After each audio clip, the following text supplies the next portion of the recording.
Ladies and gentlemen, welcome to Spawncast episode 432. That's right. Raise the price. Let's go. Fun show tonight for that. Let me go around here. Celia is joining us from a busy, noisy household right now. Celia, how you doing? Yeah, there's a party going on at my house. It's not my party. I'm letting my friend use my backyard, so I'm here. Hey guys. You're a good friend. Yeah, no, it's an important celebration. So good. I'm happy that I can host. Good stuff. We have OJ, of course, joining us. Yeah, what's up? Good to be here. Shout outs to everybody. Thanks for having me on. Good to have OJ here. You get a haircut? Yeah. My wife was like, she's like, you look kind of like a black Wolverine, so you need to trim. What's trim wrong with that though? She need to trim because like the sides were kind of coming up a little bit too much.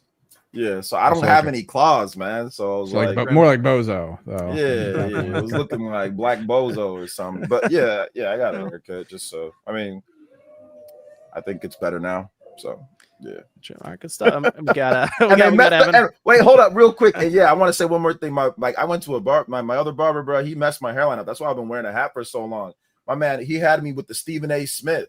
Like he cut my hairline all with Stephen A. with nowhere near as much money. So that's another reason why I had to wait a little bit before I got my haircut again. I was wearing a hat all the time. He, right around the Switch 2, like I went to San Francisco for the Switch 2 launch. That's why you didn't see no pictures of me. Because I was like, damn, I took a picture with Paris Snyder, right? So from IGN. So I was like, I'm gonna post it. I'm like, oh wait, what the fuck? I ain't posting this with this Stephen A. cut. So yeah, that's another reason. Okay. Well, we're good to go now, right? We're good. Yeah, we're good to go. Yeah, my hairline's recovered. It's recovered. Okay. Good stuff. And we got Evan. Evan's here. Yep. That's a green and red. Actually, green and red over there going on. Oh. Yeah, changed it up. Okay. Very good. Yeah, tonight we have we're about a 90-minute show tonight. Sean is not here, obviously, this weekend as well. He had another tough week for Sean. Stuff going on. He's just enjoying some wrestling. He'll be back next weekend. He already talked about that on social media. And Josie will probably be stopping in a little later. So she's on the way home from a shoot, but she'll just randomly pop in and we'll add her in here too. So, but a lot of stuff happening this week. We got the price increase happens again. Xbox moving prices up for the second time this year. We do have Tokyo Game Show coming up this week, which there's actually a lot of stuff attached to that. It'd be cool. I did play Skate. I'll talk very briefly about that one.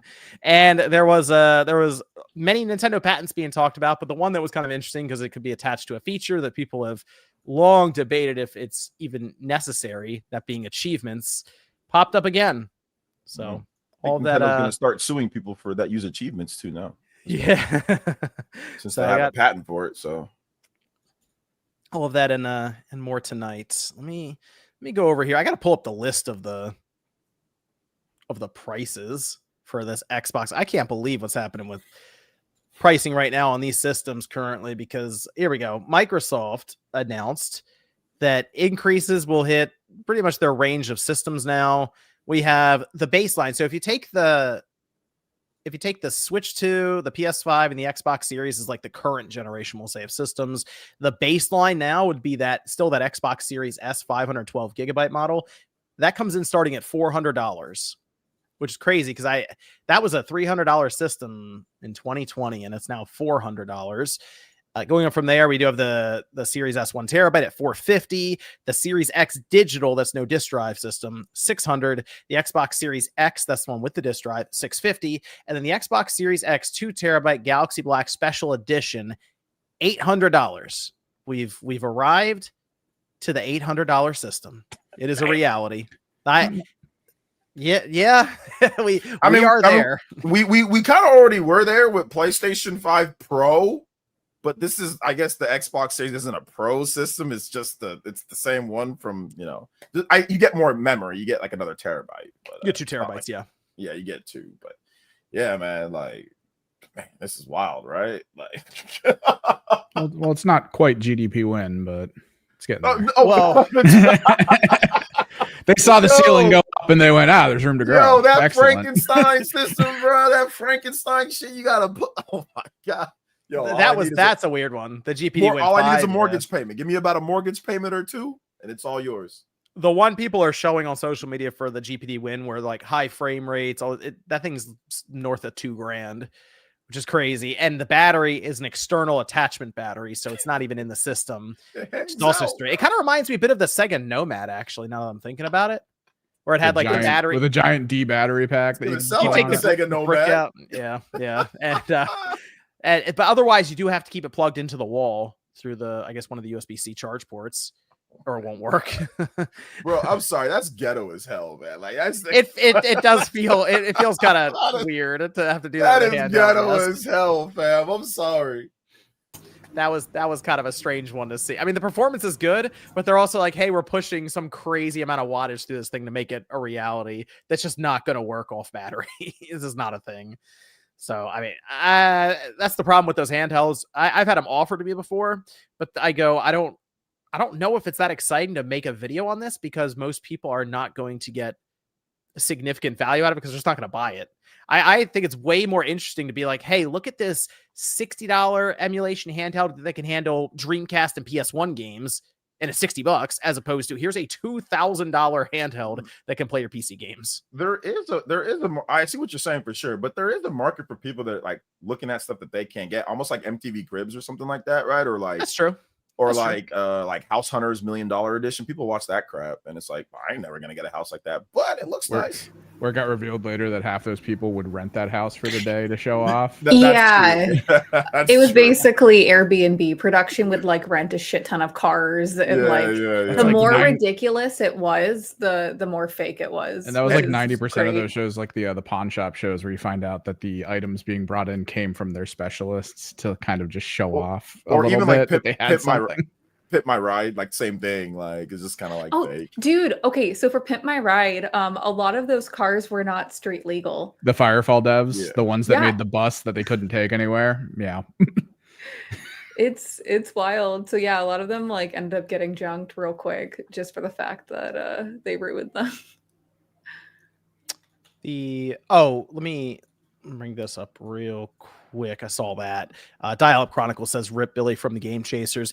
Absolutely. Yeah, so that's obviously one of the reasons that Sean is also not here tonight. He's going through it this week from all of that, and I know him, Wood, they're all close to him. I knew him from the videos that I would watch occasionally. I think I ran into him once at a convention. Yeah, we saw him like once or twice. Yeah, so I was like, didn't really know him personally or anything. But it is extremely sad situation because it happened so fast, and the dude, Billy, was in great shape and everything. He took care of himself. Like that's the thing. The whole thing just happened so quick. It's scary, and it's like. And it sucks, because he seemed like, I didn't know him, but he seemed like a really good dude. You know what I'm saying? I didn't see any problems, throughout the years. And he's been around for a hot minute, and he just seems like a really cool dude that was very kind and sweet and nice to everybody. And I'm kind of like upset that I never got a chance, but to meet him and everything, considering, how good of friends he was with Wood and everything. So, or beat him ups. So yeah, man, condolences to the family, and I bet they're going through it right now. So I'm sorry for the family and all that, and friends, of course. Yeah, huge blow to the retro community. That you see a lot of the messages out there for it. So obviously he had an impact on a lot of people. All good, nothing negative. Yeah. All good. Some people are douchebags, right? Like and haven't seen a single negative comment. No. Yeah, it's been all positive and just people remembering and posting pictures and stuff. So obviously there's a lot of impact on people. So it's a very, very sad series of events there. Like I said, it happened very quickly. All of a sudden there was a video that he posted in the hospital. I was like, whoa, what's going on?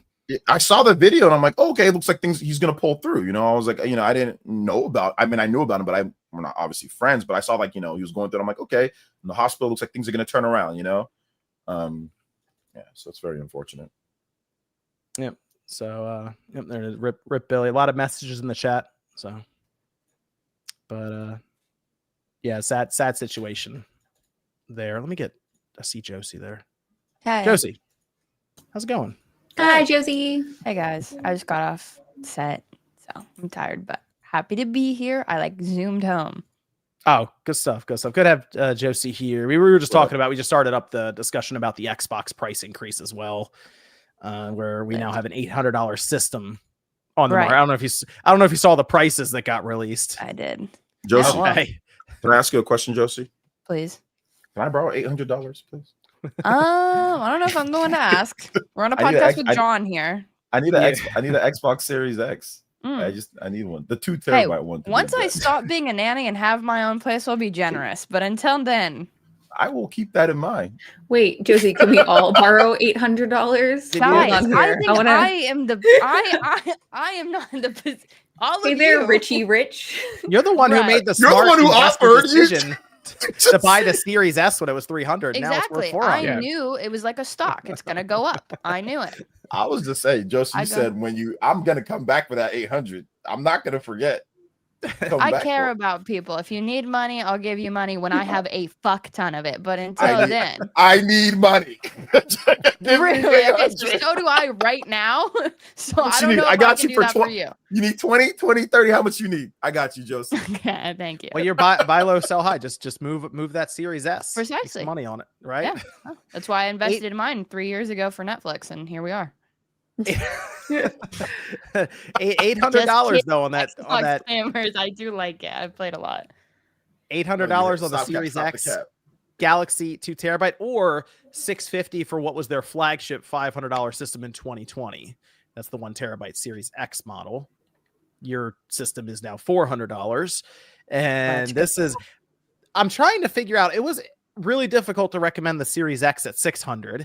I don't really know how many people out there would be buying the thing at $650.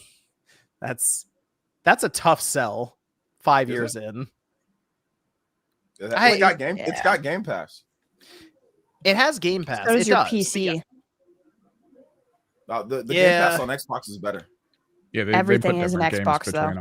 Yeah, and then everything's an Xbox. That's all. Everything's an Xbox. They were already like everything's $650. Wow. The sales that we've seen for this thing every quarter, every fiscal year, they're like, oh, we're down 20%, we're down 30%, down 40%. I'm trying to figure out how many Xbox systems they're just selling now at all. I'm really curious because that Series X at $650 is that's a tough sell. I think they forgot and just don't care at this point. It kind of feels that way a bit because you think they'd get a little more creative with it rather than just go, it's just more expensive now. We've seen that in the past where companies will try to do stuff, maybe remove storage even or other things to get the price down. We even saw that Xbox One S all digital where they knocked the price down. Sony just did that. Shrinkflation. They just did the shrinkflation. Yeah. Wild. So, but in that case, you feel like you could, if you raise the price to $650, why don't you just include 3 months of Game Pass with it? No. Because they could get more money by not including this. Yeah, exactly. That's why I said no. That's John. the thing, though.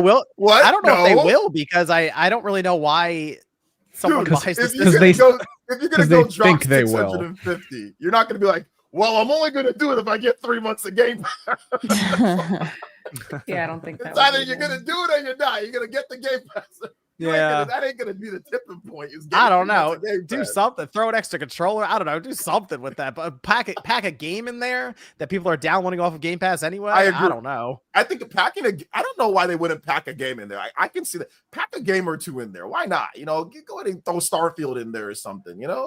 Yeah, for like a holiday bundle, you could even put you could put Indiana Jones in there, even just something to be like, hey, here's something you play with your system right away. Minecraft. You pack Minecraft in.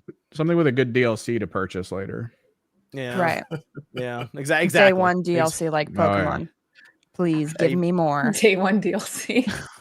Hey, you drop some V-Bucks in there, Josie might buy it immediately. Hey, I might pick it up. It's a deal. It's a deal. Hell yeah. Like DLC bad. V-Buck, wait a minute. Hold up. Holy shit. Talking V-Bucks? Now we're talking about money? Okay. So I have a question, guys. Has the price increase happened yet, or did they just announce it? October 3rd. It'll be happening. October 3rd. Okay. Mm-hmm. 1 month later, Black Friday. Is it going to go back to normal price, or is it going to go $5 cheaper? Like what's their plan? Because usually they deeply discount these things. That is weird, right? Because Black Friday, maybe that's when they break out the bundle, and it might even be retailers do it. Retailers might be like, my gosh, we got to do something. We got to get these out of here. It'll be like say $50, and maybe you get like a bundled, game with it or something. But you get a $50 gift card. Can we say the T word here or no? Is that a bad word? What tariffs? Depends Yeah, no, that was like pause. That was what word? I was like racking my brain. It's like that was 3/4 of Windows Central's report. What they said, I should have searched how many times it said tariff in this report. It was a lot. Of course, it was written by Jez, right? Was that written by Jez? They had 15 mentions of tariff in the report. Jez wrote it. Yeah. Yep. Of course, yeah. Yeah, Jez was fighting for his life on X over the tariffs. when it's other companies, it's greedy. When it's somebody else, the tariffs are coming through. No, man. To be fair, like people like to say, it's tariffs. I mean, every company, like when people say greedy, I always find it funny when people, yes, multi-million, multi-billion-dollar corporations are greedy. Even your precious Valve. Gaben's worth $11 billion. He didn't make $11 billion not being greedy in some way. Because if he wasn't somewhat greedy, he'd say, okay, we'll charge, I don't know, the developers 5%. We won't charge 30% of your game sale. We'll charge 5%. So everybody in this industry, when it comes to Microsoft, so just saying greedy, which I see people do, that's such a cop-out. Yes, they're greedy. They're all greedy. We know. Like what? My favorite corporation is greedy. My favorite mega billion-dollar corporation. But is it? What? But is They it want 5% greed or is it 10%? They're all greedy, and they all want to make money because they pay thousands of employees and they have tons of shareholders. So just saying greedy, that doesn't fix anything. Yes, they're all greedy. Walmart, that does tariffs. They're all greedy. So I see that a lot from gamers, and I'm like, guys, yes, they're greedy. We know they've been greedy before tariffs. They'll be greedy after tariffs, or whatever, But it's also the tariffs as well. That's also a factor. Well, I mean, think about Amiibo. They're $50 now, right? So it's like it's got to affect it a little bit. It's $50 here. It's cheap. Technically, the Amiibos are cheaper in other parts of the world. Right. I think people are starting to look around and realize this. And it's worth noting here. They're cheaper in other parts of the world? Really? Yeah. Why? What happened? Because why? Surely there could have been a huge political change. Why aren't they greedy in other countries? Why are they only greedy? They are too. So greedy here. They are too, but ours is especially, a special greed. There's layers of it here. Layers. Like an onion or an ogre. It's also worth noting that these price increases for Xbox are only in the US. Awesome. Shout out. That's just luck. Sounds about right. My chance. The thing now is here's the crazy part, right? Because the tariff stuff being discussed here as for the price increases, Microsoft's been working on next generation for years now, and all this stuff starts popping up. They're now sitting with a $650, we'll say, flagship system, right? They're going in. I think their plan legitimately is to do a next gen launch a year from now. I think we're going to hear about one of the reasons I think this is such a nonchalant price increase for them, where they're like, whatever, it's more expensive. They're already thinking about next generation, I feel like. Yeah, absolutely. And I think we're going to start hearing about this thing in like 6 months, this next generation idea that they have. And I have some concerns about what that price tag is going to be when we get to holiday of 2026. How much do you think it's going to be? It's going to come with a mortgage, bro. Yeah. You're going to need a mortgage to negotiate. Wait, let's take bets. Or they make it cheaper, and so it looks like good value to get the new console. In my head, that actually would work out. Did you guys hear what Microsoft said? And for the chat, guys, I'm just playing around a little bit. Don't take what I'm saying too seriously. Somebody in the chat said you're going to get kimmeled. No. I should just ended the stream right there. Google's coming for you, buddy. Yeah, you're gonna get kibbled. No free speech here. No! John, did you do that? John, my God. Kimmeled. John did that. Or was it the government? We never know. No, but I mean, like, then we all just get hit. Yo, I forgot what I was gonna say now. Oh man, I forgot what I was gonna say. Oh yeah, Microsoft said, are we still live and everything, right? We're still good. Yeah, you're still live. Okay, Microsoft said that this is gonna be the largest graphical leap that we've ever seen from one system to another. So it's not like this is just going to be like a PS5 Pro or somewhere on there. This is going to be a big graphical leap that apparently is going to be able to play Steam or be able to play PC games. I mean, it seems like they're just setting this up to be, it's going to be expensive, and maybe we'll have multiple parts that you can swap in or maybe, I don't know what they're going to do, but they did say that it's going to be the biggest graphical leap. It's essentially going to be a PC. It's going to be a PC, but it's going to be the biggest leap ever. So that doesn't sound like it's going to be a cheap leap. You know what I'm saying? Like, I don't know, because it's one of those weird situations where I know historically with Microsoft, they've tried a few times to do things with games and their visuals involving like their online network and like streaming the visuals and stuff. And we know that they're trying to do like the everything's an Xbox, you could turn on your smart TV and play a game. What if it is just like a membership you sign up for and you have to stream? It's like the next Stadia on their new system. Looks visually ridiculous because it's on there, but it has the worst actual lag when you try to do anything on your controller. That would be a bold move. I mean, because what about backwards compatibility? They just run it off their servers. What do you like what physical backwards compatibility? No, they don't care about physical at that point. Yeah. They're gonna hopefully just push that aside. Yeah, they can think about it. No more physical. The word is they're gonna produce a powerful system, is what the word's been. A giant friggin' server in a building somewhere. Yeah. Well, the idea is they're going to make a box, another console, but they don't seem to really mind the price being high right now. So that's my concern, is maybe they really don't care. It's just, how much is the ROG Ally going to be? That's a great question, because guess what? They haven't told us yet, and it's out in 3.5 weeks. More or less than the base ROG is how much? The one that came out like a year or two ago. That was, how much is that now? I think that's been on sale a lot recently. I feel like I'll double check. Right? I think it's in the, I think it was like 500 for a while. So the ROG Ally X7, that's $899. The ROG Ally 7, the 120 hertz, yes, the 1080p, that one's $649. That was 6. Oh, that's right. So they might raise the prices on it. So they might hit a K with the T word happening here.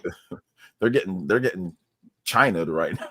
I think they might. I think this thing, originally we thought it was gonna be 900, and apparently Best Buy was setting up with price stickers on like displays to try it out at 900, but they haven't put those out yet, and people are concerned it's because it's gonna be like $1,000. It's gonna be either, I would say, there's two models. There's gonna be a cheaper model and there's gonna be a more expensive model. So I would guess like some of the leaks, they say it's gonna be like $599 or 5 something, then $899. But I mean, yeah, like if it's $899, depending on where you live, you add tax to that, that's very close. You want a dock or something like that, it's $1,000. It's $1,000 plus with tax and a dock. Well, I mean, you might already have a dock that you can use. So I mean, there's that. But yeah, it's if it's $899, the tax is going to get it up to, in California, what's that tax? That tax is going to get it up to like $940 something, $950 something. So yeah, that's the thing for me with Microsoft. They spent this entire generation with the Series S to try to hit the low end as much as they can, the more affordable option. It'd be weird for them to go into next generation, not have another affordable option. So we assume one SKU now. Maybe there is 2 SKUs, and maybe it is cloud-based, like Evan's saying. Like that's the low end, is, hey, we're going to sell you the streaming box solution. Maybe that really is their plan. Do you think they regret that, though? Real quick to Evan and everybody here, do you think that, sorry to interrupt, do you think that they regret the Xbox Series S, considering it, like, it's not like it sold crazy? I think they regret all of it. Like, they're just at that point. It's everything. Trying to figure out if they can convert those boxes into bricks that can build houses, make a good spin on it or something. Plaster it into the walls. I think if anything, they regret the RAM configuration, because that's the thing that all these developers are complaining about. So if it was 12 versus 8, might have been a little easier for them to get through with it. But I mean, apparently it's like 60-40, like 60 Series X, 40 Series S. So the sales have been almost half of all, and that makes sense because it's always been cheaper. But now it's not as cheap. Now it's $400. The PS5 digital, when that first came out in 2020, was also $400. Now it's $500. But man, we start like everything has accelerated so quick over the last 5 years, and because we're so I mean, when it comes to this stuff, we're really looking at the gaming constantly. I mean, you look around, everything else is getting expensive too. But gaming, for the most part, is pretty resistant to it. That's why we talk about games when they were $60 for as long as they were, despite everything inflating around it, and it going to 70 was such like a shocking thing. This also is a shocking thing, despite, as we're now talking about PC handhelds that are like the Lenovo Legion Go 2 is $1,300. Yeah, that thing's thing's expensive. So it's shocking to us, but as just the world is just getting expensive. They might be going for like the PC handheld route, which is already super expensive, so they could just try to niche position themselves as like the bridge between like the more casual gamer people and the super hardcore PC handheld guys. Yeah, also, a problem with the pricing conversation for the games going to 70 is that shortly after they were like, now they have to go to 80, and then everyone went, screw that, and they're like, oh no, okay, cool, we're good at 70 then. Yeah, right. Which very much feels like they're just pushing the border for it to be like, can we? Yeah, yep. I think next generation they're really going to push the idea of Xbox just being like an OS, because that full screen Xbox experience for the handheld started to get out there. You can load it up now. A lot of people are. And it looks pretty good, and it cuts down on RAM usage. People are getting good performance out of these handhelds because of this OS, and it's not even in its like retail form yet. People are kind of forcing the update to go through, and that's how they're getting it. And you hit a button to quick swap between stuff. It's all set up for the handheld. It's not expecting you to have like a keyboard, for example. What form is it? Is it like the first cell form? Is it like yes, it would be the first form. First form of cell? Yep. Yep, before the final form. Frieza was it first form of Frieza or second form of Frieza? Which one? Third? Like the first form. Yeah. First form of Frieza. Yep. Man, it's gonna get a lot more powerful then. Remember when Frieza turned his last form? Oh yeah. So their whole plan, I think, is for this OS to be compatible with a lot of the older systems. Like, I think they're going to try to make it so that your Windows PC can play original Xbox games through an emulator, like that kind of stuff, and you just go on the storefront and buy it or download it on Game Pass.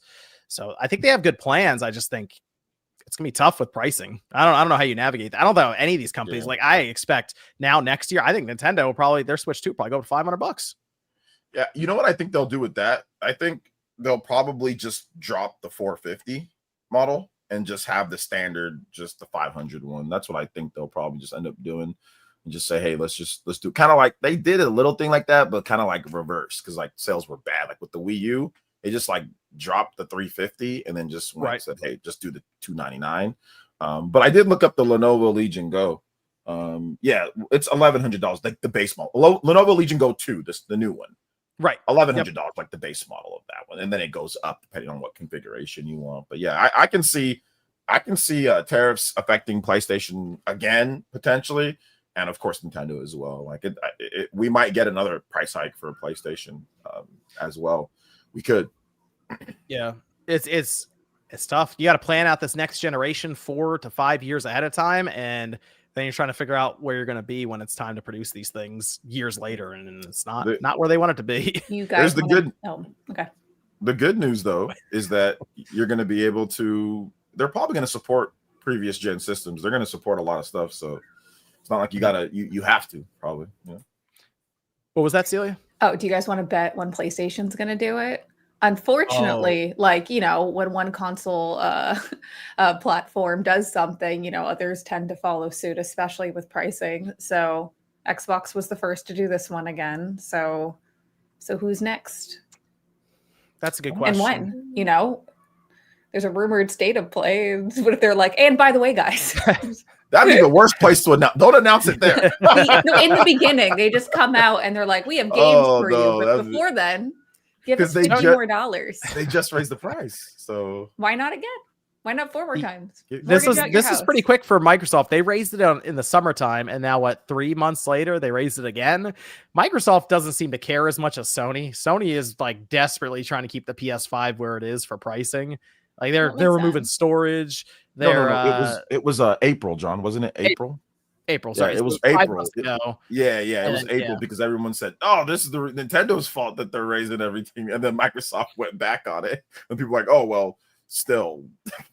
Yeah, so So but like basically in the span of half a year, they raised prices twice basically on the system. Yeah. Yes, you're right. From 500 to 650 with the Series X. That $150 increase happened in 6 months, basically. That is crazy, bro. That's wild. Yeah. I've never seen anything like that. This is the first time, like, we've been around gaming for a long time, most of us, and I have never seen anything like this in my entire life. Like when it comes to like the main consoles, this is like the first time ever that I've seen this. It's crazy. Yeah, I've been playing games for forever. I've been playing games for like 40 years.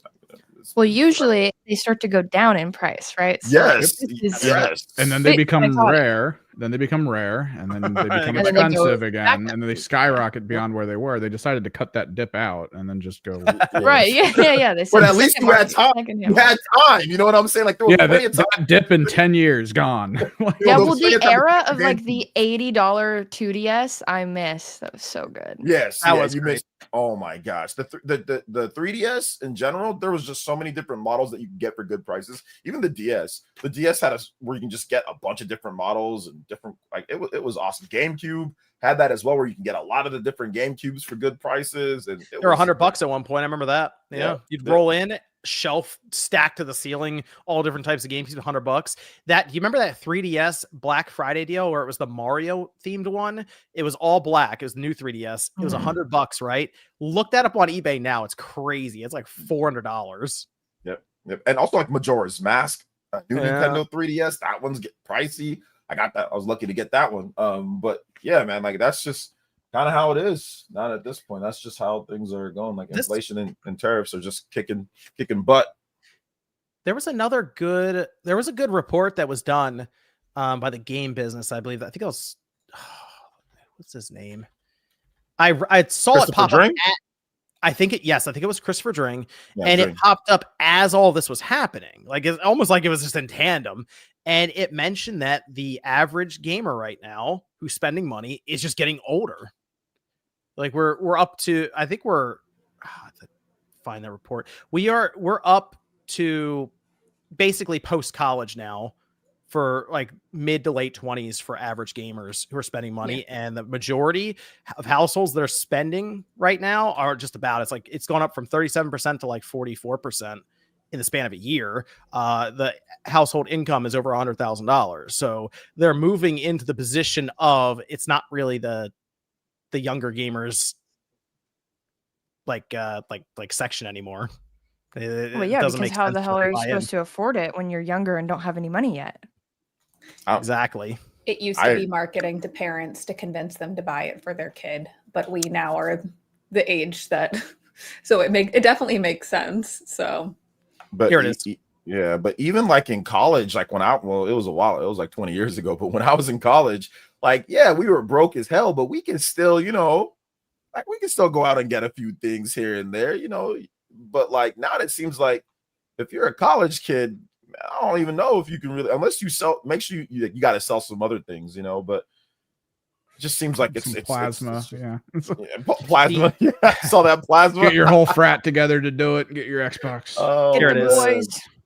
The average age of console players in 2024 was 27.9 years old. That's up from 24.2 years old in 2018. So it's gone almost 4 years in the span of 6 years for the average age, as in it's just not, the younger gamer coming in is not having as much of an effect to keep the age down.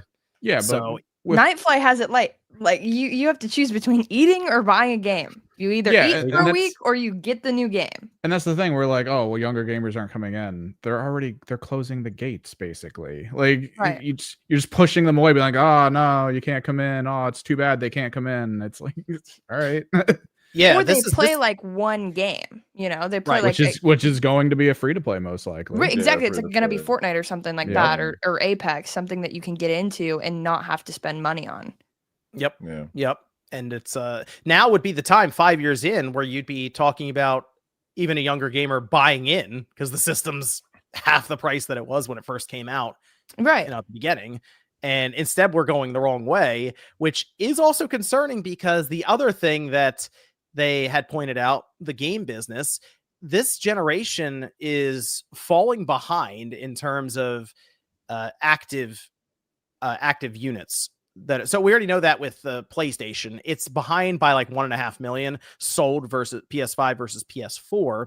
However, they say when you take the Xbox and the PlayStation 5 and combine it, they say that by the end of 2025, number of active devices for PS5 and Xbox Series generation will be 14 million behind what the PS4 and the Xbox One achieved at the same point in their life cycle. And they think that gap will widen to 20 million by the end of 2026. As in the console market would for like the high end boxes, quote unquote. This isn't counting Nintendo. It's basically like buying the the Xbox, PlayStation, put on the TV. It's shrinking technically. It's going the wrong way. They're not growing anymore. They're not only leveling off, but they're dropping. See, that's an interesting stat, man, because you've got a lot of these weirdos out here acting like everyone is just out here rushing out to buy things. Listen, man, this market is it's looking a little volatile, right? Looking just a little bit shaky. So like when I see these vids of people say this isn't selling, bro, nothing's selling that. Nothing's selling that. This is not a good thing. We need competition. We need sales for the systems. Having, like I said, everybody hoarding sales to one system or not, that doesn't help everybody when only one. If PS5 is the only high-end system that's selling, that ain't gonna get you more shit. That's not gonna get you more stuff. That just makes people nervous as hell because you're shrinking the amount of people available to play the games and buy the games for the market. So yeah, it doesn't look good, but I mean, I don't know what they're gonna do because they got next gen systems coming out, right? That's the problem. Do they need the next gen systems right now? That's what I'm saying. I don't think they do. I really don't think they do. And I said this before. I don't think they need to. Like, yo, this might be a time where you just say, hey, look, just chill on this for right. At least for PlayStation, just chill. You got a PS5 Pro. Test that out. See if you can get that a little bit cheaper in the future. But like you put out another system, I mean, like you gotta have the next system lower than the price of the PS5 Pro. Are you going to lower the price of the PS5 Pro to not look as bad compared to, because I know you said something about subsidizing, right, John? So it's like how do you navigate this? Because it's $750 for the PS5 Pro right now. So how do you navigate this to where it doesn't look weird as hell, or do you just discount it, right? When it comes out, you discount it by a lot. So it's interesting. I can say that. So I don't know what they're going to do. But yeah, it's definitely interesting. That's for sure. It's weird because it feels like the companies are like pushing forward and forward and forward for like the new, whatever technology, but half the games don't even take advantage of that. So then it's just like, it feels like the market behind those companies is just not ready for that next step. So I don't really understand like the push to want to, just dive into the bigger and better whatever, because just and like gamers even, they don't have money right now. So it's like, how are you going to get an audience to buy that thing? There really isn't. Look at Borderlands. Did you see that, Celia? Hi, can you guys hear me? Hi. Yeah, I can hear you. Did you see the situation with Borderlands? I know you're about to, sorry to kind of cut you off. I wanted to, did you see that? What's going on? No, what happened? Oh, it's they're mad at that right now, right? Because performance. Yeah, they're right. So yeah, I wanted to get your opinion from a perspective, from like a marketing perspective, but also John, like with the whole, like the PS5 Pro, they're like, apparently it's like you gotta turn off the system and turn it or boot out the boot back with that. It's funny you mentioned this because I'm looking at all the games coming out right now and I'm going through them, and I got the PS5 Pro right here. That's what I play on for the PS5 games and stuff, and most of the third-party games that would come to console, because it's like I got it because it's like the premium experience for that. A lot of games right now are coming out, and I'm noticing no PS5 Pro enhancement tag on it. Dying Light came out. Apparently, there's no PS5 Pro support on that. Borderlands 4, which I am playing on the Pro, no PS5 Pro support. Which, yes, OJ, after so long, I noticed. I'm like, this seems slower right now. What is happening? You do have to turn the game off, turn it back on after a couple hours because the frame rate there's like a memory leak or something. Something's going on there. Chronos: The New Dawn, also no PS5 Pro support. These are games that just came out this month, and just in the span of 3 weeks. I'm kind of confused about this right now. So now we're gonna get PS6 like next year. They're taking advantage of PS5 Pro. There's a new PSSR update that's coming out next year that Cerny keeps talking up. So I don't know if it has to do with that, but it's looking a little sketchy right now, I'll say, because we're thinking PS6 might be in 2 years. 2027. And I'm just trying to figure out if the PS5 Pro is going to get this update that then makes these other games PS5 Pro. And I don't know. It's very strange right now. You think I'd be able to recommend the Pro to people, be like, yeah, this is it. I can't. It's just, it hasn't done it for me yet. So I like Mike's low-key messed up, by the way, John. Is that your mic, Jesse? No, it's John. John's mic's occasionally getting like dust static. It's super fun. All right, Evan, host the podcast. I don't wanna. Everything's depressing. What? Prices going up, games aren't working. I mean, this was always the shit with the games I would play, where it was like, oh, PC games are all poorly optimized. Guess what? Your console games are too. Fuck. Is it working now? I think you're good. Well, for now, we'll find out. For now, okay, we'll find out. That's fine. Celia, what were you saying in response to what I said? A little bit ago? You know, I don't even remember. Okay. Once the idea's gone, I forget. Damn it. it. So I was so excited. maybe next time. Do you feel the need for a PS6 in 2027 if we're dealing with these prices now?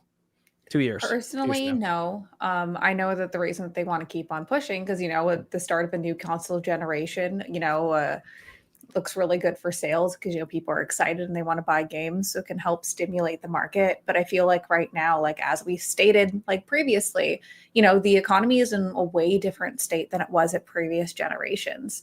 And I would say that, you know, like spending power in general, it's not just entertainment, it's like everything. You know, you want to go to the movies, it's $50. You know, like nothing is cheap anymore. And so everyone's penny pinching on like where they can of where they're going to spend for their entertainment. And if we're all competing for that space already and sales aren't going well, what do you think a new $1,000 whatever is going to do? Like it's going to be really, really tough. And then in addition to that, like I feel like there should be more first party games for like not only PlayStation, but Xbox as well. And even Nintendo Switch too. Like, you know, where are those games that, you know, we get this technology for?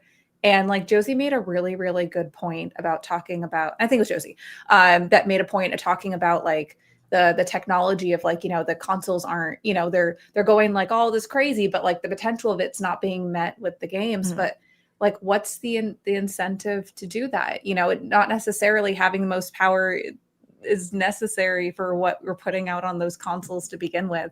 Usually for, you know, the most powerful games, it's typically, or the games that need the most power, you know, are usually like the first party, you know, the AAA titles. But if those, you know, games are taking 8 years to develop, they're about to miss a console generation. Maybe they'll shoot for the next one. I don't know.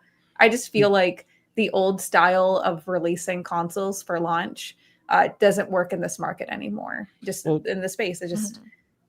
And the trick with consoles that have like the special tech that's supposed to make their games way better on that console versus other situations requires the developers to design the game for that. Yes. So like they have to think like, oh, well, we now need to put time in for PlayStation. But like, why? Like when you can just focus on smoothing it out for everything if it's going to be multi-release. And so it's like, it's just weird.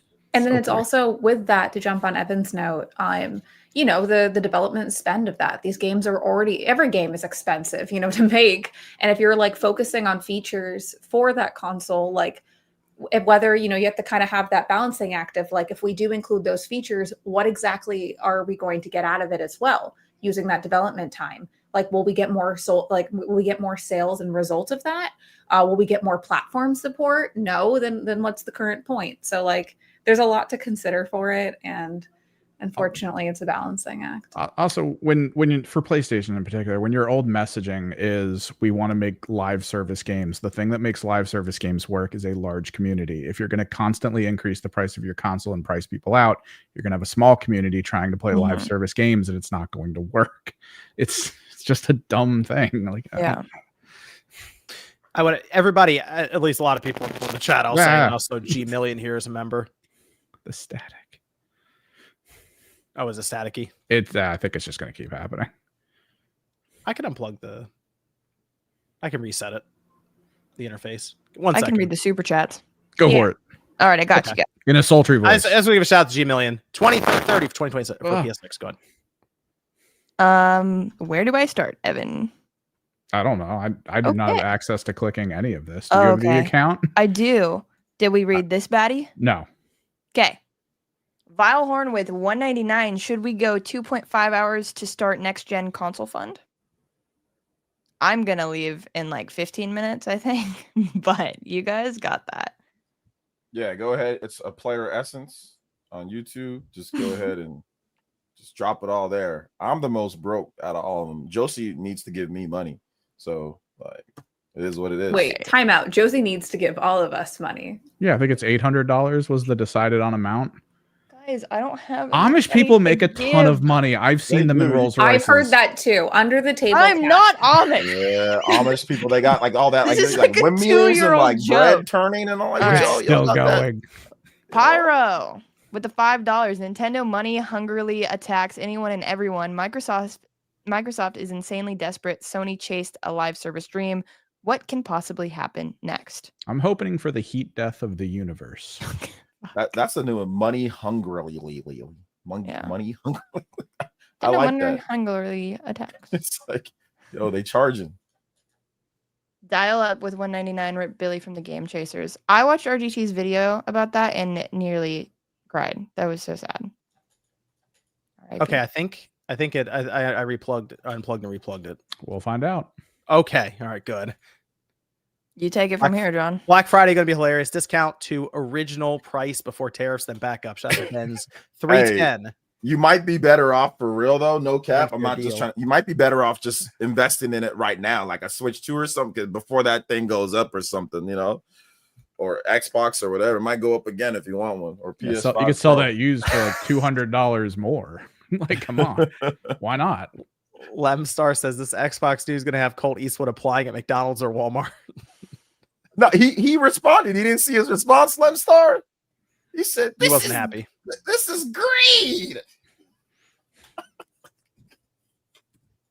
You know he doesn't think that. You know he wants to say tariffs. Is John racist? He wants to say tariffs. Said DC Fat Cat says, is John racist or he fall asleep on the beach? It was a lot of baseball today. I was outside a lot of baseball. Yes, I got kind of burned. I got burned Kind of just too. darker. Burned, but kind of darker. Also, the light doesn't help me in here. With the... Wear sunscreen, guys. You're all pasty. I did, dude. I reapplied. I was out in the sun for 10 hours today, though, so it didn't You have to do keep on reapplying every 2.5 Right, hours. I know. I did it one time. I'm pale. I have to douse myself in it every time I go outside. Just roll around in it like battery. JT says, I don't douse myself in shit. I'm dark, so I carry an umbrella. Do you still, you still got to be I careful. see people out there when I go to the beach. The white people, no offense, I'm just saying. I see people out there, y'all burning to a crisp, and I'm like, what are y'all doing? Just get an umbrella or something. Yeah, I don't Put go a to towel over your head. Like, I don't understand. OJ, we're not blessed, okay? I literally walk outside. Like, one of my friends did not believe me. And like, I walked outside and like immediately, it was like during summer, I just started turning red. Like, there was no like, oh, you're out for a couple hours thing. It was like immediately I turned into lobster. Everyone started Celia. hearing like a sizzling noise. No, like literally, I just can't. I I'm can't not meant relate, for the but I'm just outdoors. saying, if it was, I mean, I would take like an umbrella, right? You know, that's what I do. But hey, look, like I said, y'all do you. It's all good. I'm not hating. But you should wear sunscreen too, because skin cancer does not. I do, but I wear it, but I still have an umbrella. Like I still. Okay, you're the professional. Sorry, I'm such a sunscreen person. In a Okay, full continue. black suit, looking like something out of the morgue, just walking. Oh man, like I stay underneath the shade. JT says, anyone beaten Hollow Knight Silk Song? I'm 36 hours in and still in Act 1. Now, I've played 20 hours of it. I think I'm almost done, but I was like, I'm going to go around and see how much I can get done before the 30-hour mark, because that's one of the hardest trophy, I assume, in the PS5 is 100% everything and do it in less than 30 hours. So I'm going to see if I can get close to that before I beat it. I just downloaded the game. I'll be streaming it at some point soon when I have more time to play games. Ooh, that's a good stream game. Yeah. Have you played Hollow Knight? No. So I figured this is like a good, you know. Okay, hit me up when you're doing that. I want to watch that stream. I'm like 4 hours in the Silk Song, so I'm not very far. I started playing Shoot in Order, so I started hyper focusing on that, but I'll be back. Cody Bishop says, when Democrats are in office, everyone's freaking out about egg prices. When a Republican creates chaos with tariffs, silence is golden. Hypocrisy. Well, I'm sure there's let's not touch that one, John. YouTube channel you can go talk about that on Cody Bishop. Okay, good. You're gonna get kimmeled, John. Yeah, well, it already happened. OJ. It's your turn. Yeah. Sterling Jones says it's hard to get excited about the biggest graphical leap ever when they're still running trash AMD GPUs. Well, listen, let me tell you something, Mr. Jones. You're gonna buy it and you're gonna like it. All right. I'll tell you that right now. Real fans know how to purchase stuff. Jazzman says, appreciate the shout out, OJ. I didn't write anything, but this will be the new norm because when things pan out, the prices will not go down. So little bit of backstory with Jazzman. We had an interesting discussion on my channel about this, and he's like, and it's like it's one new excuse after the next. You know, it was Sony. This was after the Nintendo raised the price of the Switch one. He's like, Sony didn't increase the price of the PlayStation, and then like a couple weeks later they increased it. and now it's like they increase it again for Xbox, and now it's like, oh, it's just green and it's not tariffs. So I mean, I'm going to think that once again, everybody just has bad business plans. Everybody just has bad business plans. He says there's always some type of excuse. He will not blame tariffs when it's clearly tariffs. So, but it's all good. It's all good. Let me bring this up. Actually, take a break from the super chats for a second. Let me bring this up. There was a whole discussion around Nintendo achievements because of a patent that they had been working on. They've been updating pretty consistently over the last few years. And while it mostly describes, I think, still kind of what we have with the rewards points, the platinum points, where you can do certain missions they lay out for you, get the coins, and then you can buy icons and backdrops for your character there when you log in. There are now discussions around the idea of Nintendo maybe going a bit further because some of the patent does describe things that would also be closer to even achievements at a system level just about. And people go back and forth on this a lot if it's something Nintendo should even do, achievements. People have, I think, even asked them about it in the past and they didn't seem as interested then. Things are changing though. Nintendo's changing. Should they take a shot at achievements in some kind, or do you want to see them on the Switch 2 or I don't know, Switch 3 or something in the future? I was a big achievement hunter back in the day, and then I realized that I need to grow up, and I can't be wasting my time doing achievements. I think we should ask Ryan. Nintendo YouTuber. Yeah. I was big on Xbox and PlayStation. And I think that if it's described like how it is in the patent, where you can actually like, it's almost a replacement for the gold, the coins, things like where you can get discounts on eShop games, then I think that do it, because that would be super huge cool. Incentive. That would be big incentive if you actually get like points towards discounts on the eShop, even if it's only like $1 or $2 or whatever, it'll add up. So I'm down for it if it's that. But I mean, if it works exactly like PlayStation and Xbox, I'd be just more like, don't care as much. But if they do it the way that it's described in the patent, which is very specific in some ways with some broad general terms, I think it would be okay. It'd be cool. If it does discounts in their shop, that's going to be super controlled. You're not going to be able to make a game with that access and be like, oh yeah, you get all the achievements just by playing it once for like 2 minutes. You'll get like $10 off a game in the stores. They seem to even describe just rewards points in general. So it could be like right now you can get things in the Nintendo store kind of that they have on the Switch for those but like the missions are so basic. It's like play this Game Boy Advance game today or fire it up. Right. But then you just get platinum points and then you can get like a profile thing, which is cool, but it's just like it's not much of anything. Yeah, it's like themes. They said it's themes, like right? Steam points for themes and stuff. Yep. Yeah. A lot of companies have done this. Yep. Yeah. So if it's like that, then it's like, okay, you can get themes or icon. Okay, whatever, that'd be okay. But again, the question is who utilizes it. Is it going to be more than just Nintendo? Because I think with the Switch 1, they started adding really cool features to the NSO, like the drop-in multiplayer concept that I think Streets of Rage had and not a lot of other games had. I played it with Nate where he just invited me from the HUD, and that was cool, and like no one else used it. It was just sitting in the back. Any game could use it, no one cared. So I think that having the option for like the achievements is cool, because there are people out there who really care. I'm not really like super into them, but I think they're cool. And if they have some sort of incentive, like what we were discussing and like what was hypothetically in this patent, like I think that would be absolutely awesome.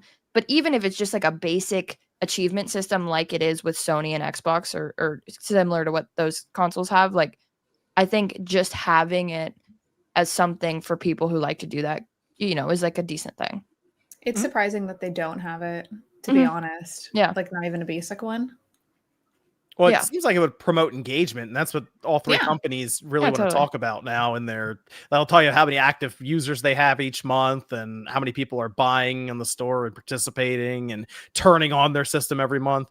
It seems like that's major incentive, at least for some part of the gaming population, to go back to a game that they beat and play it for longer. So we should go talk to Ryan about this, because he's like he'll be in on it right away, because he knows that means that his Pokemon games that he gets are going to have achievements attached to it. He's all for it.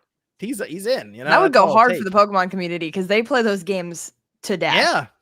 Yeah. So that's the kind of stuff that would make sense for them, is to keep people just playing on this. And there are people who will buy games for specific platforms just because achievements or trophies, or even on Steam. Stadia had achievements. People forget that Stadia figured out how to implement them too. Didn't save them, but they still had it. And I think GOG has it. GOG has it too. I think every issue that I have though, and this is a selfish issue, but like I hate when I play an Xbox or PlayStation game and I know that I'm not gonna like it, or I plan to get a couple, and then my profile looks so ass because it has all of these empty achievements. My profile looks trash, bro. It looks like I don't play nothing. That's the psychology of it, man. Yeah, it's so ghetto. So it's like, bro, I don't even want I don't want the achievements at all. Maybe you could might not get everything. Huh? You know what'd be cool? You could turn them off or on, maybe. I don't think you can. Well, Xbox and PlayStation, you can. Well, I'm saying for Nintendo, like if Nintendo were to do it, I would hope so. This is one of the reasons I'd want Nintendo to get involved in this, because Microsoft and Sony are they're pretty happy with how they have because they haven't really messed around with them much. PlayStation tried doing stars, that didn't work out. I do have my Jim Ryan bobblehead and stuff, which is cool, but like the program itself didn't work. They shuttered it. I did manage to cash out a bunch of coins though. I ended up getting like $100 in PlayStation gift cards at least from it. Yeah, right. But that's that didn't work for them. They moved on. They say they're gonna try something new. I feel like if Nintendo shows up with what do they even call it, badges or stamps or something, right? They would show up with, I think, something kind of Nintendo like, to where it's a little weird, but it's kind of creative. And maybe, as you're saying, OJ, part of it is that you can have like a little board and you can put your favorite achievements up, or your 100 out of 100 ones. You can show them off that way. And it's kind of display board like how Steam does. Yeah. Steam, you can create your own display case type stuff. Right. But like Nintendo would kind of dress it up a bit, do like the Nintendo kind of thing too. That would be cool, because they would probably get like the other companies to get inspired to mess around with it a little bit more, and it could just like create a little bit of competition and make that like a. You beat those Donkey Kong Country games, didn't you, Josie? Oh yeah, I should have gotten a lot for those. See, if that had a stamp for beating the game. Oh yeah, the stamps would have been mine. There you go. It's going right on the board. I know. Oh, if you could customize it, I just put every single Donkey Kong Country game down the line, and then Bonanza. That's the way, like a customization. Like I just don't want it to where you click on the profile and look at all this empty ass, curate it. OG, how many games do you not finish? A lot on Xbox, because I always just pop in the game. I'm like, I don't like this. And you just change. Hold on a minute, though, OJ. That not enough anime in here. Not enough anime. Where's Persona? It's true. It is true. No, 100%. All the games I beat like last year on PlayStation that I got a lot of trophies for, I don't mind that, because I got Stellar Blade, pretty much did all that. I got Metaphor. That was anime as hell. Did all that. I did Shin Megami Tensei 5. Did all that. That's kind of Astrobot. anime. That's not really as much anime, but I did Astrobot and did all that too. So I had no problem, with that. That was great. Navanzor, next year, Nintendo is going to sell plastic shaped like a Virtual Boy for about 15 games that they could possibly release on NSO, and they're going to sell for $100. Anything is possible, okay? Or Kevin Garnett's going to come in here and scream at this rate. $20 or the $25 Labo, yes. It's affordable, guys. They will ship you that box in another box. Yes. It's going to happen. Ludicrous style. It's going to suck. Just hang out right here, too. I would like to see Nintendo do it. I don't know if they will. If they do, and then we also get Mass Effect Legendary Edition based on OJ's Xbox achievements, he will 100% that too, and it'll go on the board. I did. Yes, chat. I did 100% Mass Effect. He's got every achievement in the Xbox in the Mass Effect Legendary Edition. Yes, I do have that, and I have it for every system. in the chat. I have it for every system. Mass Effect on the 360, the PS3. I have it for every game. every system in terms of the achievements. So 360 PS3, then also I don't have it for PS5 though, but I do have it for Xbox Series for the Legendary Edition. So yes, Mass Effect comes out. I'll probably do it again. I'll do another run on Switch 2 if they do that. Sorry to jump in, but it's about to get louder in my backyard. They're using the sound system to play games, so I gotta go. But thanks, guys. All right, careful. Bye, I'm gonna go with Celia. Bye. Bye, Josie. And then there were 3. That's fine. I have we got the Nintendo achievements and the Xbox price increase in for all of that. There are super chats left, and I also want to talk about Skate and then the Tokyo Game Show week coming up. So you have a few things to finish up here as we go. So go ahead, Evan. Well, I kind of want to, on the topic of the achievements, I want to say that one of the best iterations that I kind of want to throw out in the universe for someone to hear, and then maybe it becomes manifest, is when you get that currency. Any game coming out on your system could have something like a cool skin or something extra you could unlock in that game using that currency. Sure. Because then when you get that currency and your brain starts going, I want to spend this, because this is kind of what Ubisoft did. And we rag on Ubisoft all the time, but on PC at least they had their own achievement system where if I completed an Assassin's Creed and I was done, I was like, all right, that's fine. And then the next one was coming out and I was like, maybe I get it. And then they were like, check out this cool skin you could buy for those gold coins you got from the other game. And it's like, wow, yeah, let's go in on that. Like, people downplayed the idea of the Xbox avatars back in the day. No. But the idea of people, they would get the little shirts that were like the Gears cog because you got achievements or you beat the game or whatever. Things like that did make sense because it would just show up right there on your friends list. So that there is that social aspect to it of mostly peer pressure, but yeah. Well, the social, yeah, but then there's, for that system, there's the almost like the economy of wanting to put your game on the system and try to lure people in with like, oh, you could get this really cool thing from us if you own the game and pay for the skin or pay for this like thing through the achievement system that you might already have currency for, which that could be really cool. I mostly want Nintendo to get involved because I would like to see the achievement stuff shaken up a little bit. Just a little. It's not going to be shaken up. They're just going to pull from whatever kind of works and hope. They got to be weird. It's Nintendo. They're going to be weird about it in some way. They'll annoy people at some point with it, but they'll do something, I think, a little. Because it's only on. Well, no, people are just like, this is greedy. They're the worst. It's only on for NSO members. So that'll be the thing that I can instantly see people already saying, this is terrible.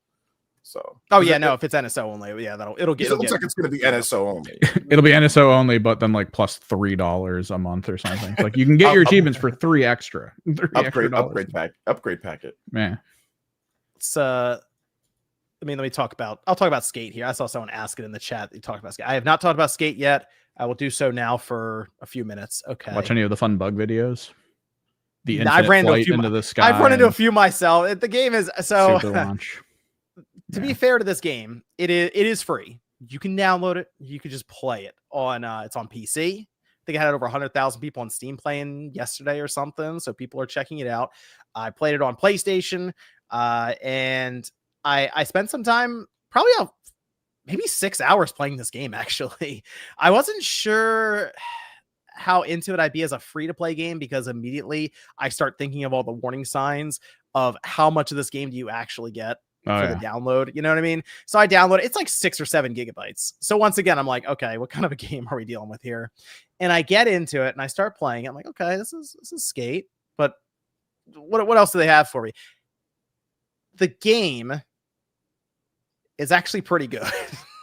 It's a good game, but my only issue with this is I am about to be 38, and this game makes me feel like I'm every day of 38. This game is very much that how do you do fellow kids game. Like you can tell older people made it for a younger generation just about every minute you're playing it. And it's in like this Fortnite kind of art style. And I think it's that way because they need it to run on, like, eventually it's going to go to phones. Yeah, I think that's part of it. Yeah. And I didn't look at the minimum system requirements on Steam. I imagine it's low, probably like a 1060 or something like that for the minimum. And yeah, so it's going to run on phones eventually, and that'll be all. It's going to go the Fortnite path where I think they're going to try to put this on as much as they can. But I am, at least so far, after about 6 hours, again, total, I haven't put any money into it. I'm happy to report that you can jump in and just play skate. Like something I would play a lot of was Skater XL, only to just skate around and do tricks for like 30 minutes or so as kind of like a relaxing sort of gaming session. And this is that, but way more stuff to do. Yeah. And the thing that's kind of cool about it, they have it sectioned off into 4 different parts of this massive city. And at any given time, it's a room where 100 people skate around. And if you go to the map and you zoom in a little bit, you can see all the people, the little dots moving around. It's all there. It's all active. You can see them. You could skate with them, but there's no collision detection with them. So if somebody runs into you, they just go through you, which probably good because there are a lot of times where I would have gotten hit and just knocked off completely. I had to change my camera angle because originally it was up and out. I brought it back down. You can bring it down to the skate camera angle that we had from like skate 1 and 2. 3 kind of got away from that a little bit, but it has the correct physics. The look outside of the Fortnite aesthetic is correct when you play around with the camera, and the flip stick trick stuff is also correct. They have a simplified version, but it's not very good because when you turn that on and you press up on the right stick, it makes you ollie immediately. The idea with the regular one is you pull back on the stick and then press up. So if you want to do a nollie, which is the reverse, obviously, you have to hold up and press down. That didn't work for me in simplified. So I just kept it on regular. And it's been like having Skate 3, but just massively expanded with a bunch of people.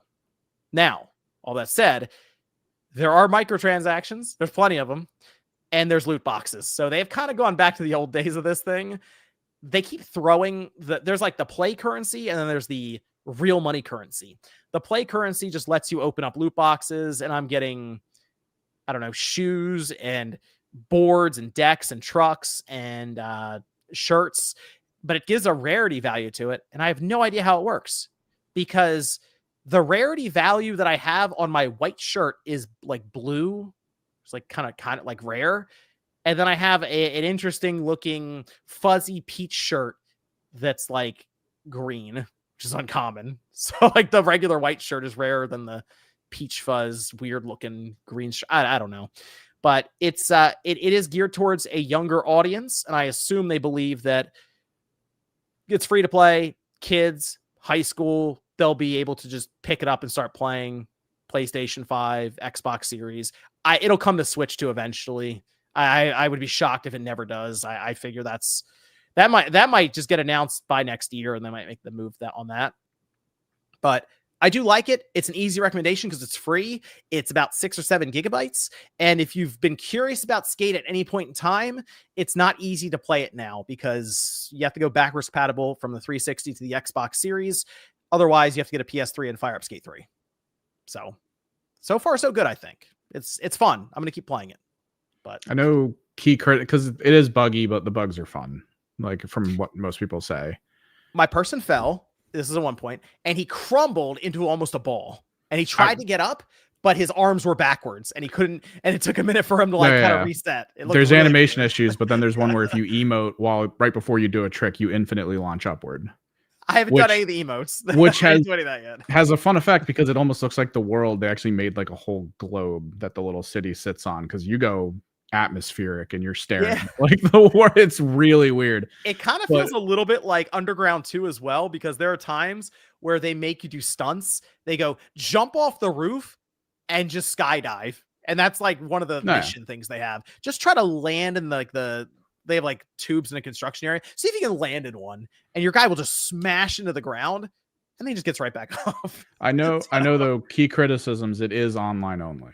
Yes, it is. It is an online only free-to-play game. They have a lot of it tied to the servers because there's real money involved for microtransactions and I'm sure checks for cheating or whatever else. But yes, it is always online. So there is a concern around the idea of if this doesn't work out for EA and they pull the plug, we won't be able to play it ever again. Yeah. That is a legitimate concern. Yes. But if it was like $60 and it was all this stuff, I'd be like, I don't know if it's easy to recommend to anyone who isn't already into Skate, but because it's free, it's easy to recommend to anyone and be like, just try it. See what you think. It'll take you a few minutes to download it and you can jump in. It's pretty quick too. It's Once you get in, you make your skater, and then within 5 minutes, they're like, all right, here's how you get on your board. You can get off your board at any time and run around. They had me climbing up the side of a building like it was Uncharted at one point. Yeah, they have a lot of cool free climb stuff. I watched a guy scale a whole building that way. Are you going to download this, Evan? You gonna play this? I don't think so. No, I don't know. Because once I'm done doing like a little bit, what am I doing?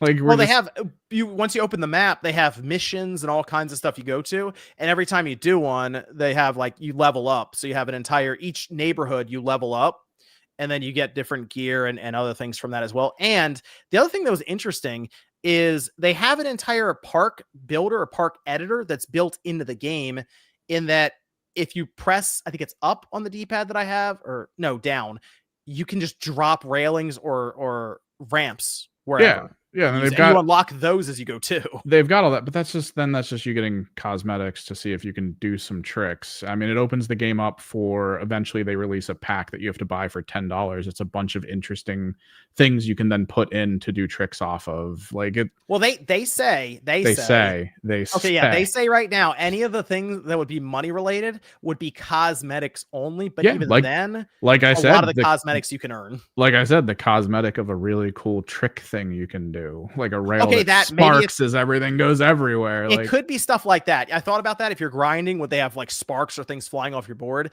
They haven't gone there yet.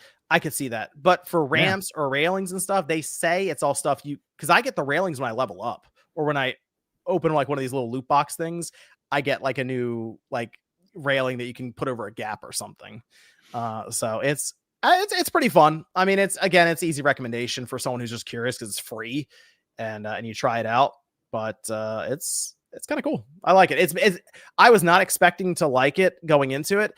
I think the only issue for me is the aesthetics. It's a very clean, very clean looking game in the sense that skateboarding is supposed to be kind of this grungy sort of thing, especially with the original Skate and Skate 2 and Skate 3 got away from that. But that's kind of how I picture Skate, and this is not that. And it's like that Fortnite clean aesthetic, I think, is throwing it off. Yeah, the way I've heard it described is sort of like being advertised for people who aren't from skate culture but want to kind of feel like it, but it's like the clean, sterile version of what you would expect. So it's like, I mean, if you want to go for a high score, that's fine. I mean, that's basically what I'm doing in Warframe, tuning my stuff to try to hit for millions of damage. Yeah, just like that. Just what it is. Go over to, let's see. Actually, we'll finish up with the super chats. We have Tokyo Game Show this week. So there's a lot of stuff hitting. State of Play should be announced on Monday for Wednesday. That's my anticipation on that. That's what I'm expecting. And I think we're going to see some pretty cool stuff there. I think we're going to have the Beyond the Strand event. That's with Kojima, where he'll probably talk for 2 hours about, I don't know. They say the future for Kojima Productions, but he could be talking about movies, or at one point he announced a podcast.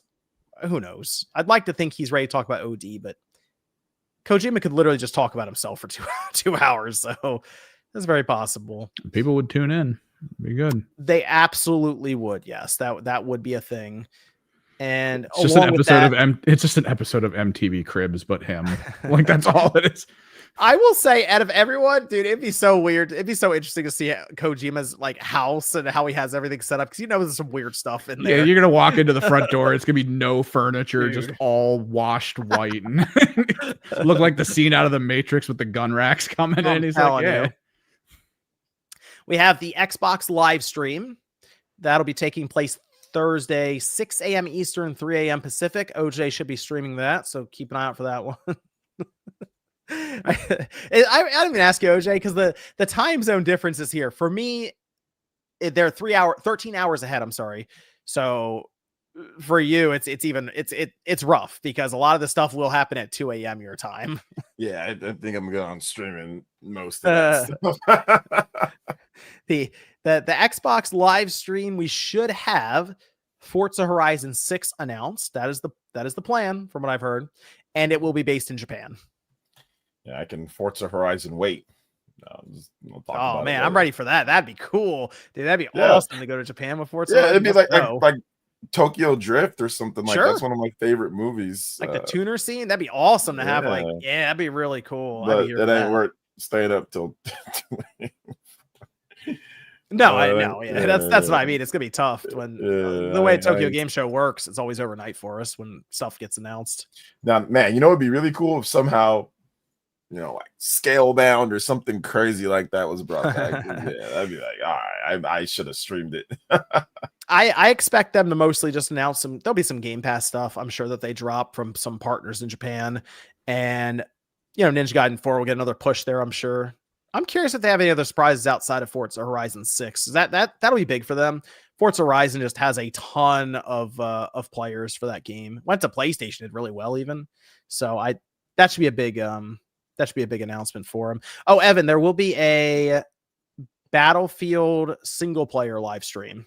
They're going to show it off at Tokyo Game Show, just in case you're interested. That's on Friday that they'll have that. So whole event around the single player. Maybe it'll actually be more built out than we were expecting. I'm not going to hold up hope. No. And then we have Sega. They will have, it looks like, Yakuza Kiwami 3, because they accidentally posted on their website and they took it down after a few minutes, but people still saw it. So Yakuza fans have something to look forward to. I would like to see from Sega. I would like to see them talk more about Jet Set Radio at this point. They dropped the hint that they were going to revive it. Shinobi was part of that revival plan that they laid out, and it's done very well. I'm feeling kind of confident right now in them bringing these franchises back, and I'm thinking Jet Set's going to be good. This seems like a good spot for it to show it off here. Let's see. Level 5 will have their own showcase as well. Professor Layton, Inazuma 11, Fantasy Life I have been announced for it. OG, you think we're going to see Deca Police again? I would hope so, but I don't think so, because it wasn't, Level 5 didn't say that it was coming, and they want to relaunch it with the anime. So unless the anime is ready, I don't think we'll see it here. Man, that game's been on the back burner again for a little while now. 3 years now. I think it was early 2023 when they first announced it. So yeah, it was supposed to come out 2023, and then it was supposed to come out 2024, and then it just got delayed indefinitely to 2026. Is it going to get the Metroid Prime 4 treatment? Not quite. But they really want to make sure they get it right, man. Yeah, not quite. But I mean, it's launching with the anime, so they want to make sure. And they also wanted to make the areas bigger. And like the game was playable and it was fine, and people said it was good. Actually, I think it won Game of the Show at a Tokyo Game Show 2023. So like it was like fine. They changed it was one battle system. They changed it. Battle system was fine. They changed it. So I think they're on their second or maybe potentially even third like revelation or change of the battle system. But from what people played in 2023, they said it was good. So I think they just have to flush out other stuff. So I'm looking forward to it, though. I think it looks cool. The big one, though, is that Sony State of Play. Like I said, I'm expecting Wednesday. That's the day before opening ceremony for Tokyo Game Show. Wolverine is being rumored as being there. It's been a long time since we've seen it, like 3 or 4 years. So I would hope so. Ghost Yote will probably get another final push since that's out in a couple of weeks. And maybe there's that God of War 2.5D Metroidvania game that keeps getting talked up. Seems like that'd be a good spot for it. Otherwise, is there a third party? Because this is Sony State of Play is going to be where even the third parties show up to broadcast what they're going to have at Tokyo Game Show. Maybe is there any third party that you'd like to see here? Yeah, Castlevania for me, that would be the big one. That's a good one. Yeah, okay. I would love to see something Castlevania, Konami, bust out what's next for that, because Castlevania is awesome. You think the next one is 2D or 3D? Give me either one. Yeah. Okay. Yeah. I like. Gosh, what was it called? Shadows. What's the one on 360 and PS3? I thought it was cool. Castlevania Lords of Shadow. Yeah, Lords of Shadow. There you go. I like Lords of Shadow, even though it's not like the best thing, but I like Lords of Shadow. I think People like the first one. I thought it was the second one where people weren't really the second one was garbage. It was like a big letdown. I remember playing and thinking, man, this kind of sucks. There's a lot of bugs, glitches, issues. It wasn't very good. I mean, it got past and it's better now. Like it looks great. I mean, graphically, it's incredible, even for a PS3 360 game. Yeah, I don't mind. Like if I'd rather have like a 2.5D. Like if it was like Metroid Dread, that would be perfect. You know. Sure. Konami's been kind of on a roll. I think Silent Hill F, that's out this week coming up. I think that's going to do well. I feel like the reviews are going to be good on it. Are you sure? Is it because somebody actually leaked the review? Well, the person that may or may not have worked at DualShockers and thought the embargo was a deadline, put something out there. But other people are playing it too, and I'm thinking it's going to be another good Konami release. Yeah, I do. Konami, they're on a little bit of a. I mean, yeah, they're on a little bit of one. Silent Hill 2, right? Then we just have Metal Gear, which performance issue, sure, but otherwise people were like, hey, they didn't ruin it. That was kind of the bar. and then now we're seeing Silent Hill F. It's a weird bar. I mean, dude, Metal Gear Solid 3. Please don't break this. You mess that up, the fans will not forget. they will come after you for that. That's a classic game. And they're all into CQC. You don't want that. Yeah. I kind of feel like it's Konami. If they pull off Silent Hill F, that's newfound confidence for them. So I don't know. It's looking good. I will say for me, there's two companies, Square Enix. I'd love to see them finally announce Final Fantasy IX Remake, if it really is still a thing, because dude, they have been teasing this fan base for so long. It's kind of messed up if they don't have the Final Fantasy IX Remake at the end of the rainbow here. They just keep dropping breadcrumbs. You know, it would be nice if they did, but they've already got, FF7, they've got Tactics coming. So I think they might hold off on that one a little bit more. Man, they're going to miss the anniversary window. Oh, yeah, that's true. That's why I say I think it could happen, but it just might be like, okay, well, we got 3 games upcoming. But I mean, they could for sure.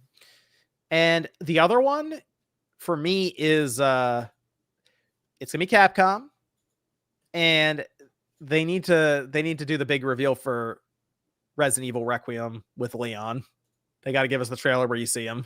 I really wish that they don't, but I know that they probably will. But Capcom will never miss an opportunity to show off or to spoil their game.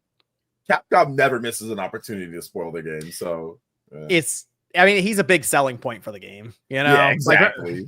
Yeah. So it's Leon. People want to see him, and you put him in there, people are going to lose their mind and be like, all right, I'm pre-ordering. It's easy. It's an easy pre-order like push for people. Be like, oh, well, yeah, I'm going to get that game now. Leon's in it. So people want to see the end of his story, basically. And that's what it sounds like this is going to be. Yeah. So, I mean, because I'm not sold on I'm going to get the game, obviously, but I'm not sold on the new, the chick that we play as.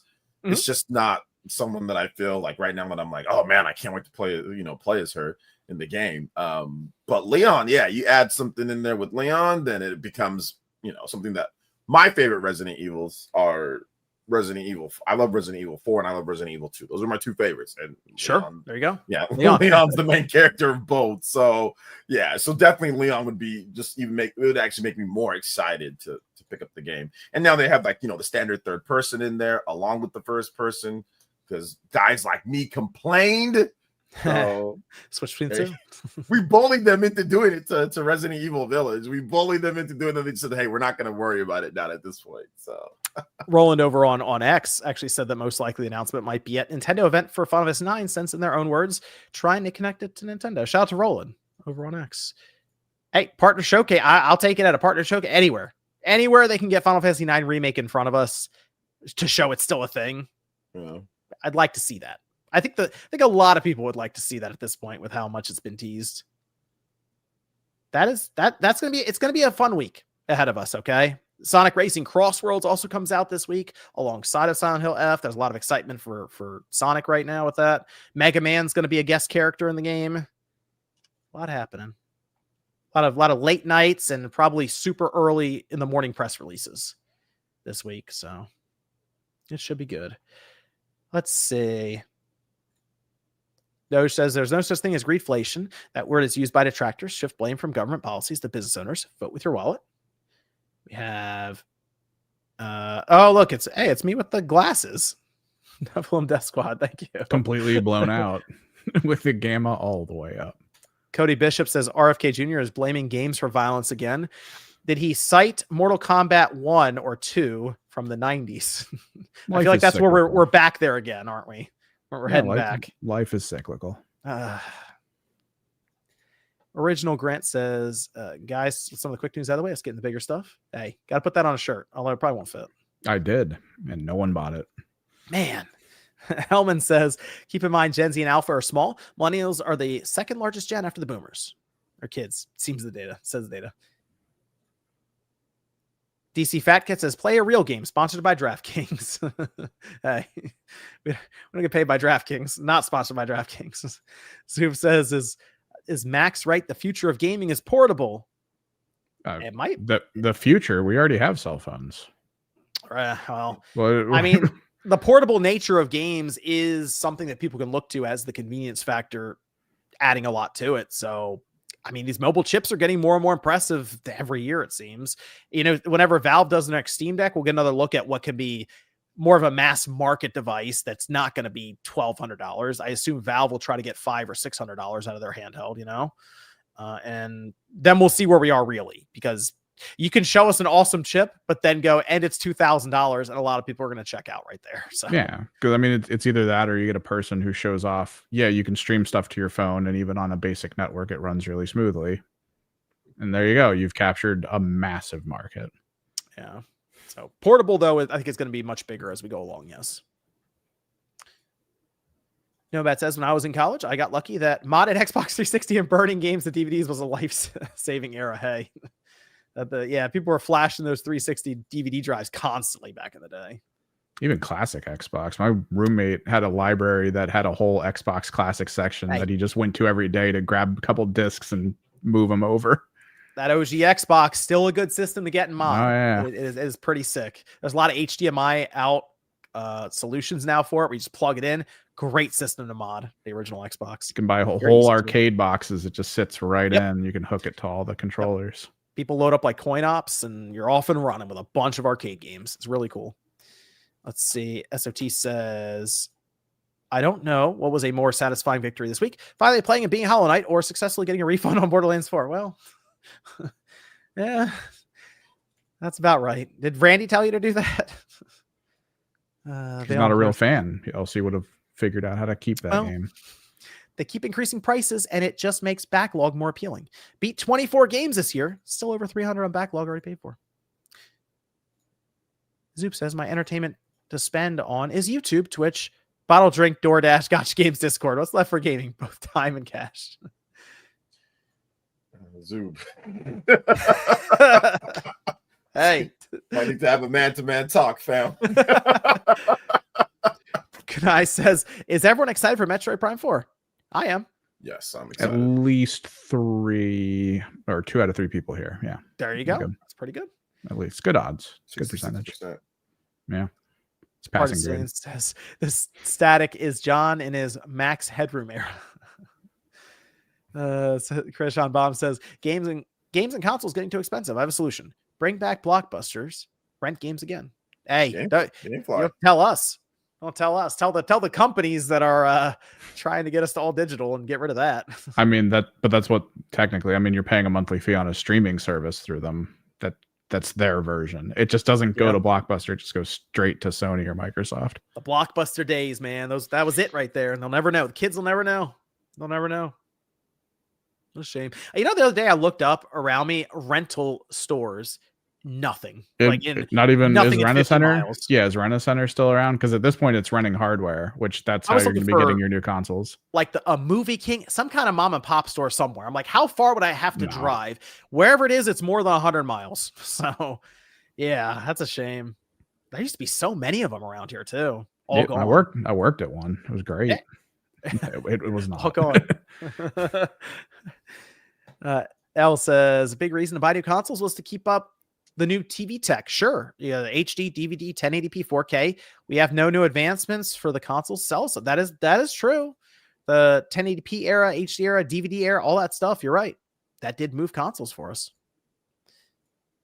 Living Legend says, I miss the glory PS3 era where Sony was pumping banger exclusives that pushed the PS3 to its limit. I still remember how blown away I was when I played God of War 3. Now it's hard to be impressed. God of War 3 was an impressive release. It absolutely was. It was hard to believe that Metal Gear Solid 4 and Uncharted 2 were some games that were like, how is this system doing this?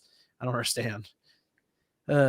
Claw says, the only thing this gen pushed was standardizing SSD storage and loading times. What else is there left to push? No one's pushing for better graphics. Yeah, we do have standardized SSDs at this point. It's hard to say. I guess AI, I guess, is the next thing. Just put it in everything. Everything. MSG says, could consoles use the same pricing model as smartphone retailers? I think few people would care how much a console costs if it's on a payment plan. Oh, man, we're about to get to payment plan consoles when you walk in and upgrade. I mean, we're getting there. We've had policies for that. Xbox had that famous one, I think, in the 360 era, where you could buy it for super cheap, but you had to have an Xbox Live account to even play it. Yep, that was the thing. Yep, those were hell for trade-in. Those were hell for trade-in because we had to check that every goddamn time to make sure you weren't trying to hand us one that wasn't going to work. You're right, because they would lock the 360 out if you didn't pay. Yep, they would lock it.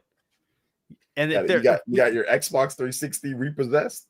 It kind of through the internet, yeah, it was crazy. Got a repo on your Xbox 360. Put a game in, it goes, yo, where's your money at, bro? God, basically, yeah. It would ban your Xbox like completely. Yeah, the Mac couldn't address. even play pretty much offline. You had to be online for it. Living Legend says, what's your take on Nintendo's 2 recent patents for mounts and companions? I feel like this is bad for the industry because many games use these functions. Man, the internet's been going through it for that. And it's the only thing is we'll never know until they challenge somebody in court for it. And then we'll find out. I think mostly their target has been Pal World for a while. And that could be your best guess with that as to why they're doing this, other than they just want to lock up mechanics that are very specific for these things. It does feel like gameplay mechanics in general being patented are such a pain anyway for the industry. It's annoying that it gets done at all because like the Strand system got patented and no one's using that really. The directional arrows that came from what was it, Crazy Taxi, being able to play mini games while waiting for load screens to occur, stuff like that. Yeah, just mechanics getting patented in general is an annoying problem for the industry. Sega has a patent on the camera system as well. That's very similar to Mario 64.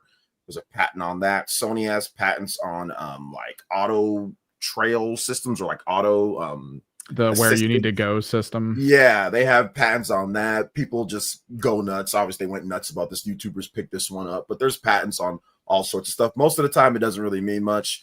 When it comes down to it, people will create different types of systems or anything like that. But yeah, I doubt. I mean, people were taking it. People say, "Oh, they're going to start like suing Final Fantasy." Final Fantasy makes them millions of dollars, so they're not going to sue Final Fantasy or like Shin Megami Tensei. Like they're not. That's stupid. But yeah. Obviously, I think it was overblown. Yeah, it was overblown a bit. But yeah, there's all sorts of patents for all sorts of stuff. But like most of the time, you don't hear about it. I mean, this one we heard about, but most of the time, you don't hear about anything. People were legitimately concerned that Final Fantasy and like FromSoft and stuff were in trouble, and I'm like, I don't know if I would go that far, guys. It makes no sense because they make them money. It makes Nintendo money to have Final Fantasy and to have all that. So most of the patent disputes you see end up being on like hardware and accessories and concepts around the systems and controllers and stuff, which is funny enough because like Sony, Nintendo, and Microsoft have all lost patents on hardware before, and they've won patents. So it's like. The whole thing, yeah, there's all sorts of like companies have all sorts of patents for different gameplay mechanics and camera systems and things like that. So Lustrious became a YouTube member. Shout out to Lustrious. Living Legend says, did Sega confirm Altered Beast is getting remade? I thought that was one of the I thought that was in their group. Yeah, they did confirm that it was getting one, but we haven't seen it in a hot minute. Sterling Jones says, OJ is right. Give Castlevania that Metroid Dread glow up. Yeah, I'll take a 2D Castlevania. That works for me. Oh, yeah. Jason says, I'd love to see Square bring back the Lufia franchise. Whoa, maybe a 2 remake or a collection. That would be cool. That would be cool to see if they could do that. I mean, why not? But got to self-compete. Yeah, that's the thing. Square has a lot of stuff they can release if they were able to have all the resources and the time and the want to do it. But let's see. Tijo says, I just saw the Trails unboxing. I know they're all about 60 hours long just for story, but John, I implore you to find the time to play Sky first to the end. There's a reason Trails is beloved among the fans. I will do it. Okay. I said it's going to be a long burn of a game for me. So many hours per week. It's like a 60 to 80 hour game. You were saying, I think I'll be done probably by the beginning of next year on it, but I am going to take time and do it. It will get done. That's why I had to, even though I was thinking about the PS5 version, I was like, man, I got to get this portable. Otherwise I won't be able to get everything in that I need to get in. Well, this is a game that I don't mind playing on the PlayStation Portal while football's on. Oh, okay. Yeah. Well, I hate the freaking PlayStation Pro, but yes, you can play it on the PlayStation Portal for sure. But I don't like that device. See, I've my experience when I'm playing in this room while that TV is on with the Pro there wired in, it's actually been pretty good on the Portal. Now, when I start traveling with the Portal outside of this room, it becomes more of a problem. Mine is so sketchy. It's like it can be ass in the room, or it can be great, or it can be ass outside of the room. Or I mean, it literally goes back and forth. And I got good internet and a good router, but yeah, that's good though. Like because like the PS5 version of the game is good. Yeah, it's just it's case by case basis with this Portal. So that's why we need the actual handheld from Sony. We're getting there.